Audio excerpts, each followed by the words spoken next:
Good evening and many thanks for joining us live on QTV. You are watching QTV News and I am Ejibintu Drame. Into our top stories. Health authorities in the Gambia are recalling paracetamol, promethazine and cough syrups from households after a World Health Organization alert linked them to the death in the country of 66 children due to acute kidney injury. The University of the Gambia Student Union has launched a pilot waste segregation project for sustainable waste management at UTG campuses. Work for Health Basse chapter on Sunday organized their maiden streak aerobic exercise to raise awareness of the importance of physical exercise. And in sports news, the 84th Congress of the Association of the International Sports Press continued in Italy with a renewed call for sports journalists to provide equal sports media coverage of women in sports. Those were our main headlines, and now the news in detail.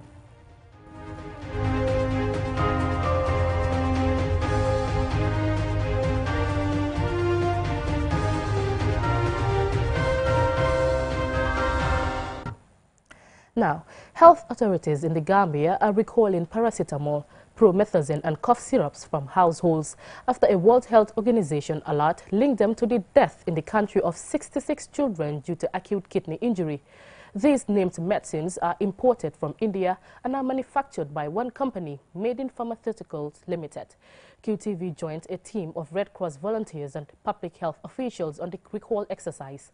Momodu Gajaga was with the team and he now reports. The Ministry of Health, in collaboration with Medicines Control Agency and the Gambia Red Cross Society, has conducted a recalled exercise of paracetamol, promethazine and cough syrups in households in parts of the KM and West Coast regions. It came in the wake of a WHO report linking the death of 66 children in the Gambia from the acute kidney injury as possibly caused by these syrups. This is how the Executive Director of the Medicines Control Agency of the Gambia, Makiu Jane Kaira, reacted. Well, the first thing I'd like to express is sadness, because it is very, very devastating for the population of the Gambia to have the loss of lives of such young people. It is really very, very sad, and we really do sympathize with the families. With regards to the information that is being published by the WHO, of course, the information came from us, the Medicine Control Agency, and the Ministry of Health. The medicines listed as having the potential to cause the acute kidney injury disease in children and leading to the deaths of over 60 were not registered in the country, according to the Executive Director of the Medicines Control Agency. Makiu Jane Kaira explains. It is right, they did come through the legal borders, and they were legally imported. Just that the medicines were not really registered in the country. What I mean by the medicines not being registered by the agency is that registration requires a process where the medicines, documentation, which are called common technical documents, are submitted to the agency, samples are submitted to the agency, and the agency does due diligence and evaluate these products. So the Medicine Control Agency is not operating at full capacity, being a young institution, but it has put some legal mandates, and it's enforcing some, these legal requirements of registration. Now that the deaths of these children has caused outrage in the country and around the world, will there be consequences for manufacturers, importers, and distributors of these syrups that are suspected to be contaminated?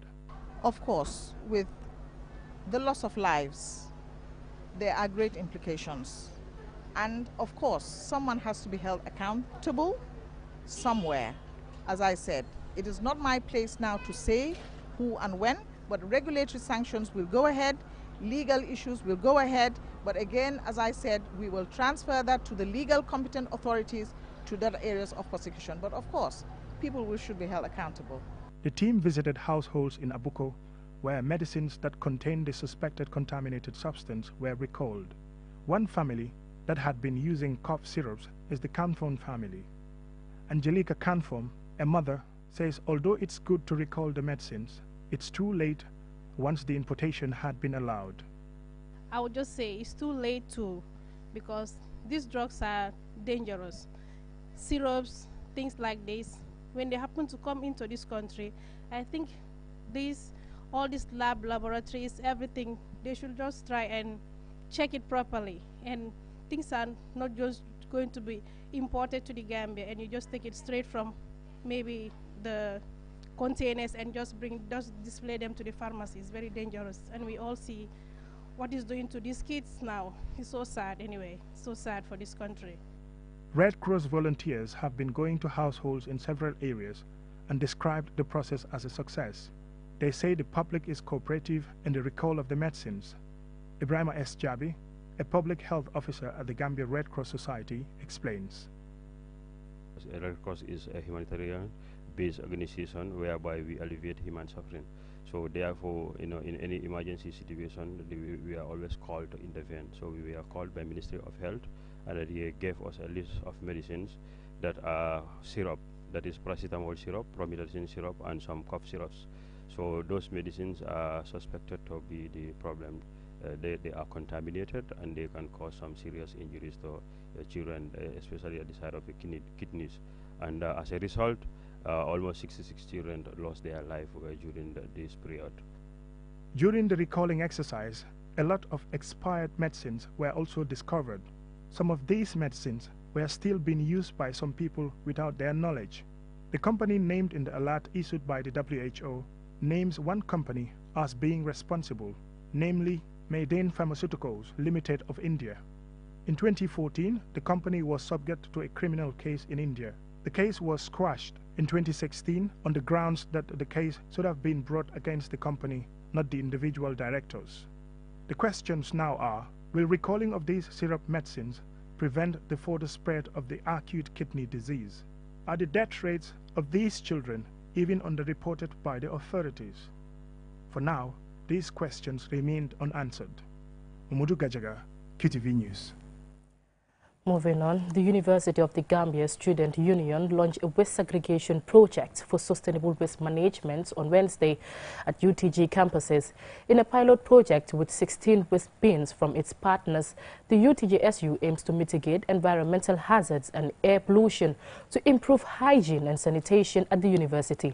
As Mobdulami Choi reports, we also look at how the UTG can offer solutions to the country's waste management problems. Proper waste management has been a perennial problem in the Gambia, a country where street littering and indiscriminate dumping of waste appears to be the social policy for many. Despite anti-littering laws and a ban on plastic bags, a general lack of compliance remains. Attending the launching of the University of the Gambia Students' Union's Waste Segregation Pilot Project is the NES Program Manager for Environmental Quality, Bori Mansa Demba. The enforcement of anti-littering laws that environment has since 15 years ago, and also enforcement of ban on plastic bag, especially the single-use plastic bag. So we found it necessary to at least start engaging the police to be part of the enforcement. In addition to the general lack of public compliance with anti-littering laws, different types of waste, including plastic, metal, and paper, are usually not segregated. According to environment experts, this causes significant accumulation of waste in landfill sites, leading to land pollution and the release of hazardous toxins into the ground. Idris Njai is the KMC's Deputy Director of Services. Littering also has become a nuisance within the municipality to an extent that we also identify certain common dumping grounds within communities, and these places we have what we call skip buckets station, and they are guarded for people to come and dump, just to bring waste collection closer or nearer to every household. The UTG-SU launches this pilot project in partnership with Kanifing Municipal Council, Banjul City Council, Birkame Area Council, and an environmental group, Ozone Heroes. 16 waste bins labeled for plastic, metal, and paper waste are to be positioned at campuses in the university. Ibrahim Acham is the UTG-SU's Agriculture and Environment Minister. The organic waste and of course the paper can be processed into compost manure, and that can be supplied to our agricultural students who are doing their practical activities in our UTG Faraba farm. The metals, especially the cans and tins, can be supplied to women who produce cooking pots and other materials out of the metals that we are going to generate in these waste segregated bins. The University of the Gambia, as the highest learning institution in the country, is expected to conduct research to diagnose socio-economic challenges facing the country. As universities across the world, through research, offer sustainable and innovative solutions to development challenges, the question is, how can the Gambia's highest learning institution contribute to solving our waste management problems? The university have a big role to play. They should seek funding, they should look for funding, they should conduct their own research into all these different areas from the respective schools that are necessary to do this. After the research, we come up with findings and then we come up with solutions to solve some of these problems. Above all efforts to solve our waste management problems, there is the need for mass public sensitization to and attitudinal change towards our environment for our health, safety and well-being. Mohamed Lamin Choi, QTV News. And from that story, we will go for a commercial break. Still to come, we have more stories. Do stay tuned. West African Micro, Small and Medium Enterprise Exhibition WAMSME between the Gambia and Nigeria. The sub-regional event will be held at the National Trade Fair grounds around Brusubi Turntable from the 12th to 20th October 2022. Products to be exhibited are strictly made in the Gambia and Nigeria and will include foods and condiments, art and craft, pharmaceuticals, agricultural commodities, cosmetics, leather and leather products, footwear, electrical cables, garments and apparel confectionery, spices, solid minerals, chemicals, amongst others. This platform is facilitated by the Gambia Investment and Export Promotion Agency, GAIPA, the Nigerian High Commission in the Gambia, and is proudly funded by the Small and Medium Enterprises Development Agency of Nigeria, SMEDAN, and the Nigerian Export Promotion Council, NEPC. Renowned Gambian and Nigerian artists will also perform at the fair.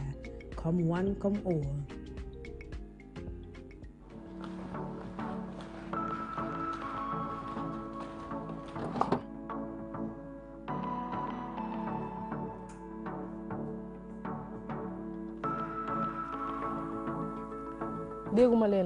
Wait, LG, thank you. Eh? What? Why? Yup. Thanks to LG ThinQ, I can operate and get cycle updates from my AIDD front-load washing machine without even stepping foot in the laundry room. I can be busy with rehearsals on a conference call and still do my laundry, or watching series glued to my couch and too lazy to get up.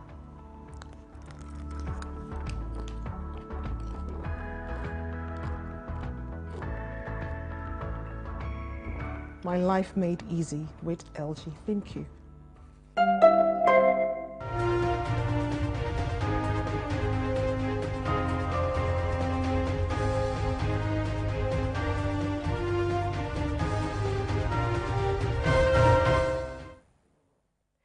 Welcome back. Now, Work for Health Basse chapter on Sunday organized their maiden street aerobic exercise to raise awareness on the importance of physical exercise to combat non-communicable diseases. Elena A. reports. To improve or maintain your overall health. It can increase cardiovascular fitness, strengthen muscle power and endurance.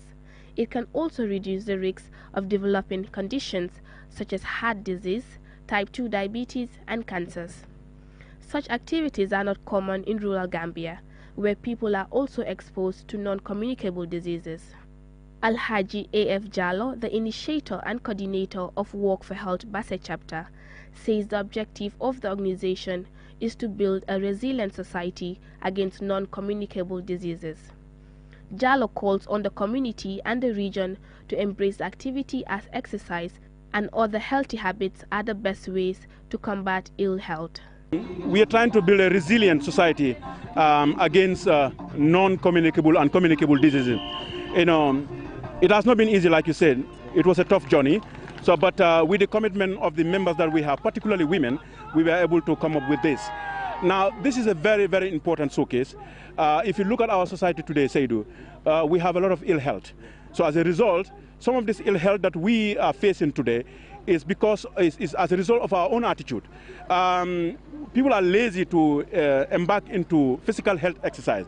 And for a human being to be healthy, you need good food, and the other thing is exercise. We want to tell everybody to embrace this exercise. Even without you coming here, do an exercise so that you can be healthy and live a long life. Mariama Jallo, a participant, and Aissatou Haidara, the Secretary of Walk for Health Basse chapter, spoke about the impact of such events. I was having diabetes, a sign of diabetes and high blood pressure. This is the 4th month since we started the exercise. I have hypertension and diabetes. Sometimes, if it attacks me, my high blood pressure reading goes above 200 and the regular sugar level is high too. But since I started the daily exercise with Walk for Health Basse chapter, my pressure is normal. In fact, I have stopped using medication for months. I'm committed to this exercise to regain my normal health. I am 60 years of age. I thank Allah for this initiative from a true son of our community. We have achieved so many things from it, because since the inception, almost 6 months or 7 months, I can say, as you can see, we gathered so many people. Staff Sergeant Sidi Baji, the lead coach, also explains what motivates him and his team from the 3 Infantry Battalion in Basse to take part in this exercise. We should adopt this training. Sometimes people will just try to see it as a funny thing, but it is something that you are getting a lot, and it will help to save a lot of money that government will invest in trying to get these drugs. I am a keen follower of Dr. Jah, QTV, and then that was the day that I saw him held a program, walk all the way from Westfield Johnson, I think, to the QCL headquarters. And this man was talking, explaining to us to express the importance of fitness. The exercise, which started on a small scale, is now gaining momentum in Basse. Members meet every evening to trek long distances. The team spirit has galvanized many people within the community and surrounding villages to take part in this life-saving activity. Reporting for QTV News. Good initiative there. Now onto some sports news.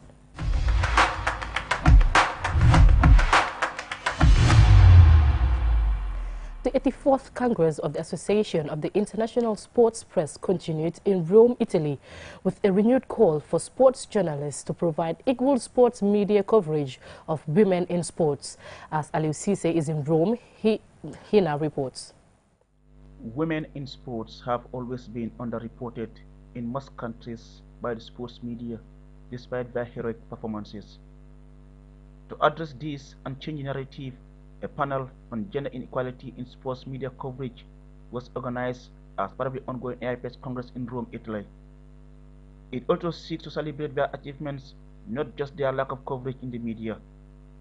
Panelists, including Evelyn Water, a Madrid-based Kenyan journalist, were unanimous in advocating equal gender media coverage. Today we are trying to focus on how we as sports media portray female athletes, women in sports in our media. How do we cover them? How do we write about them? How do we interview them? How do we photograph them? Does it help promote women in sport? Does it make my daughter, by reading the newspaper, want to become a female athlete? The future of sports journalism in the era of robots was the topic for another panel of specialists on the second day of the AIPS Congress in Rome. Moderated by AIPS General Secretary Zura Osmek, the panelists representing newspapers, news agencies, and photo agencies all conveyed a message of opportunity rather than risk. They said artificial intelligence is a plus but cannot replace human intelligence. We can be afraid of technology, it makes us weaker, said Juan Ignacio Galaco of Marca. Hans Holtmann, FIFA head of media, provided insightful information for journalists on the Qatar World Cup 2022. He reveals that a main media center operating as a real media hub, remote interpretation using an app, media shuttles with Wi-Fi, and a new ticketing system are some of the new aspects journalists will experience in the Qatar 2022 World Cup. Another thing that we are trying, which is then also to adapt a little bit to other sports, is to have the mixed zone active immediately after the final whistle. Not for everyone, but at least we are asking the teams to provide a few players to come and to give comments immediately after the final whistle. Not everyone will have the chance to come down. That's why we have a little bit of a hybrid, that they will come back from the dressing room as well. But for the ones that needs an immediate reaction from the teams, we want to provide that. Just as many other team sports are doing, like handball, ice hockey, basketball, and so on. Lucia Montanarella, Associate Director, Olympic Games Media Operations, revealed the plan about the collaboration with AIPS to organize a Young Reporters program for young professionals in Africa in 2023. This is in view of the Dakar 2026 Youth Olympic Games, where there will also be an IOC Young Reporters program with a traditional format of participants from 5 continents. Before then, there will be the IOC Young Reporters program at Gangwon 2024, which will be mostly for Korean participants. A continental session of African sports journalists was also held on the sidelines of the Congress, where participants called for a more proactive continental body as they look ahead to Africa's Electric Congress to be hosted in Dakar, Senegal, early next year. Reporting for QTV News from Rome, Italy, I am Alou Cissé. Also in sports news, the community of Brikama Dar Silame Ward held a football tournament in memory of the late Modu Samate, an educationist and former principal of Kinderdof Botrop Technical Upper and Senior Secondary School. Momodu Gachega has more.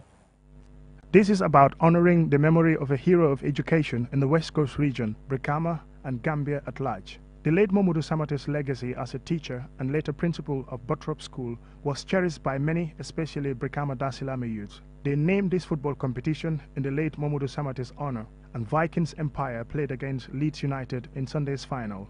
It started off with a march past, led by the Scout Band.